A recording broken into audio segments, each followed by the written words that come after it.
Welcome back to the college basketball post-game show. Frank Carpano and Joe Hassett here at the Dunkin' Donuts Center. The Friars on the wrong end of an 82-77 game against the Boston College Eagles. Both teams' records now 4-2. And as we were looking over the stat sheet, there were a couple of things that jumped out at us. Joe mentioned one in our last segment with the points in the paint. But the other thing that I noticed, Joe, is the three-pointers. Boston College, I know obviously the points in the paint would lead you to believe they didn't shoot a lot of three-pointers. They were 0 for 10, but Providence 10 for 24 from long distance. Yeah, normally you outscore somebody by 30 points from three-point land. You got a pretty good opportunity to win the ball game, but they weren't able to do it. You look at the stats here. Field goal percentage for the Eagles 51%. That's all the points in the paint. That's will do that for you. The Friars 41%, but 0 for 10 from three-point land. The Friars needed to pack that zone in a little bit more and make Boston College shoot some threes, but they weren't able to do that. Boston College very disciplined. The rebounds. Boston College was way ahead on the rebounds in the first half. The Friars out-rebounded the Eagles in the second half, so they hung tough there. But look at that. That stat there will just make you crazy. Points in the paint, 64-30. Wow. I mean, they only scored 82 points in the ball game, so most of their points are in the 3-second area.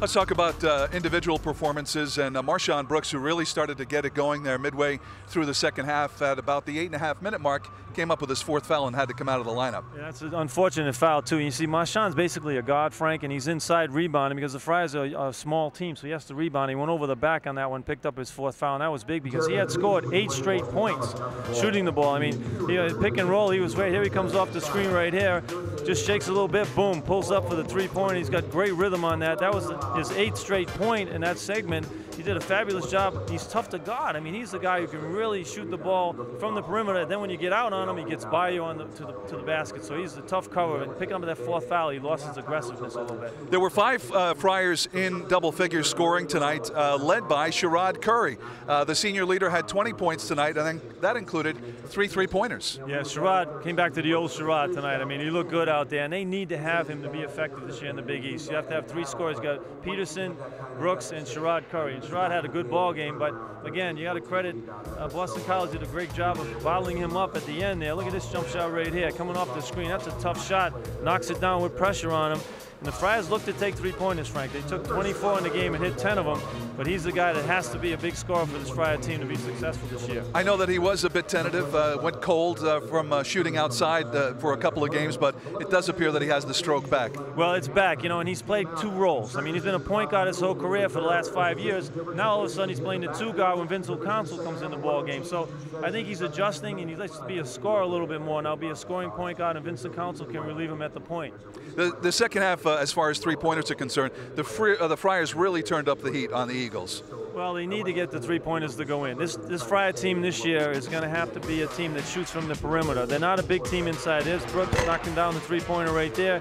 Vincent Council coming off the screen right here, finds Curry right there, the fall away, boom, knocks that one down. So when you don't have size, you have to make up for it somewhere else. And you do the 3-point. It's a nice step back here by Council, boom, knocks it in the hole there. So they did a nice job of making threes. They outscored the Eagles by 30 points from three-point land. They had 10 and the Eagles had none, but it just wasn't enough to win the ball game. But this is the type of team you're going to see all year, shooting the threes. As Curry makes another one right there. They're just a good perimeter team. Need to get some more turnovers. Boston College is a team that really doesn't turn the ball over, and if you don't get some turnovers, it makes it tough to win.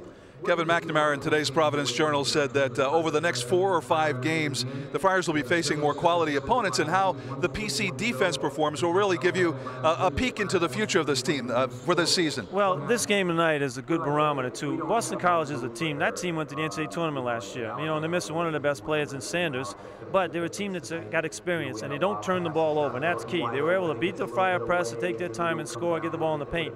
Other teams aren't going to be able to do that as well, but Boston College did a solid job of taking care of the ball in this ball game. All right, we're going to take another break here at the Dunkin' Donuts Center in Providence.